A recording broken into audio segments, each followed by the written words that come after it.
So, I'm back with another update. I don't know how to start this than to say hello. My name is Rejoice for all of you who are new, and for those who are returning, hi, thanks for coming back. If you haven't seen my first video on when I talk about this topic of the ENDSARS that's going on in Nigeria, the link will be up here. You can click on that, or you can look in the description box, which will be right down here, and click on that too.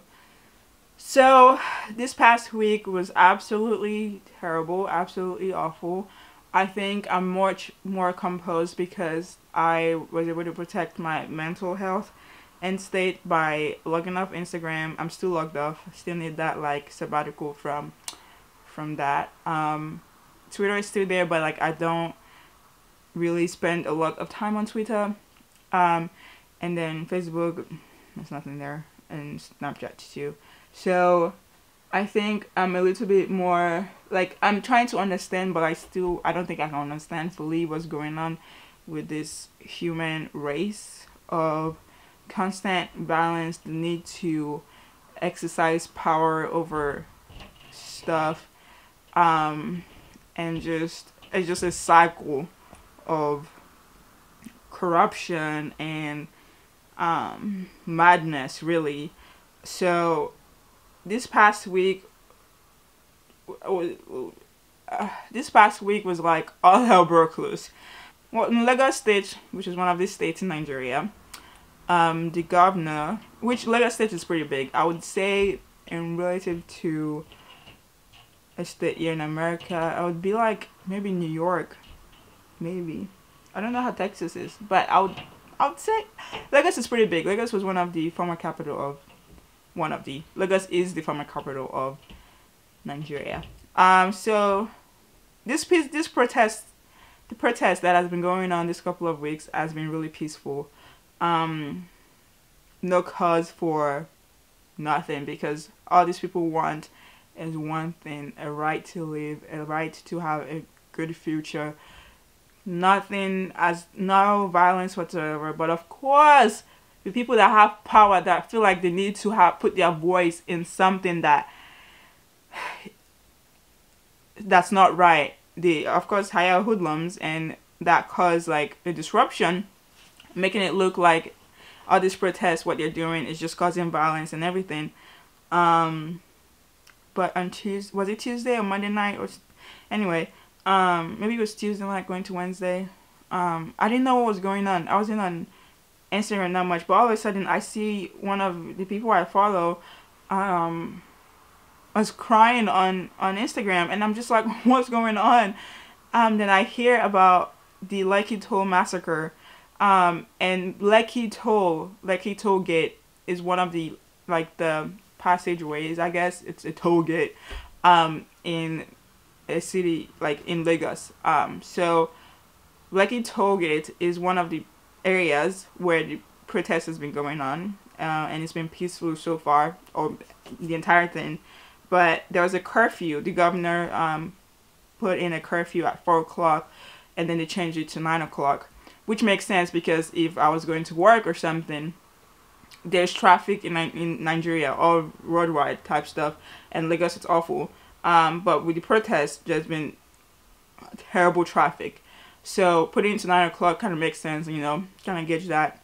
But see, before 9 o'clock, I think it was 7 o'clock, for some reason the army shows up. For some reason the cameras of the toll gate, the security cameras, were shut down. Like, some people like literally had to dismantle it before that time. Now you can tell, now you can see this was all planned, right? They don't want any evidence. For some reason, the lights shut, like the street lights were out. Okay, so now what's the whole purpose of this? It's not like these protesters are out here shooting themselves. It's not like these protesters are out here shooting at the police. It's not like they were out here causing violence or any sort of that nature. No, but they were out there, rain or shine, every single day, wanting their voice to be heard.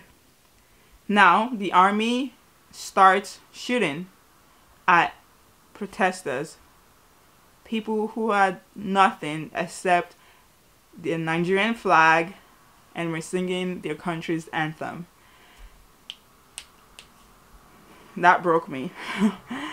That absolutely crushed my spirit. I don't know. Oh God, that was just, I didn't know, like, it was a massacre. Like I don't understand, and I don't think I'll ever understand. Then the next day, the governor said there's only one death, which I don't think that's even possible, because, and this is the reason why I don't think it's possible. It's not like the army was there to just shoot at one person, right? Now, I'm sure there are like hundreds of people who were injured. That's statistically, I would say that's correct. But if there's a bunch of people in one area and you have, I don't know how many army were there, how many people were there in the army, but a bunch of people with loaded guns shooting at people who had nothing. Now, explain to me how just one person would just die from that. That's not possible. Things you've seen in movies, right? No, but that was real life. So then it came out with another bullcrap of they don't know who sent the army, or the force, the power or the control was out of their hands or something. Which is bullcrap. The army won't go to a place that they haven't been ordered, like they haven't been sent orders to. Like, I'm just guessing. I don't know anything about the military. I don't know anything about politics or government or how that works. But I'm just guessing that if you have the chief and the commander-in-chief, which is the president, right? You tell the army, they get the direct orders from you to go somewhere. So all of these had plans. The fact that you cut out security cameras, the fact that you turn off the lights, the fact that you bring a bunch of useless people to start shooting at people who just wanted one thing is absolutely terrifying. It's like, whoever sent that orders has no soul. Like, how would you humanly possibly do that? Why? What was the point of doing that? There is no point. There is no, like, what? Because you have power? Because you want to show, like, oh, we can do whatever we want to? Honey, that's human lives. That's people who aren't gonna see the next day, which they didn't see the next day because they're dead. You only live once. So what?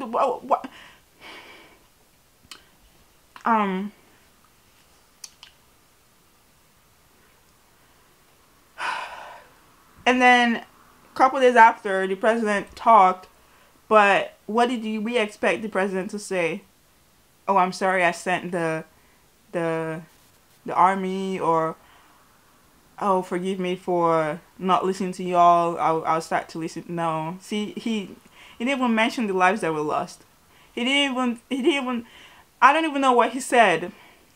It's just crazy to think that people that are put in power don't do the job. They promise all these things, X, Y, and Z's, and do the exact opposite. I mean, it's kind of what we're facing here too. Like, I don't know where in this world that people can have peace. Like, that people can rest. That people can have the right to just exercise what God gave them. Like, I don't know where in this world you go to Nigeria, you get killed. You come to America, you get killed because you're black. Where else? I mean, where else can you go? I'm sure England has its problems. Asia, I'm sure they have their problems too. Like, where else can you? So it's only God that can really intervene.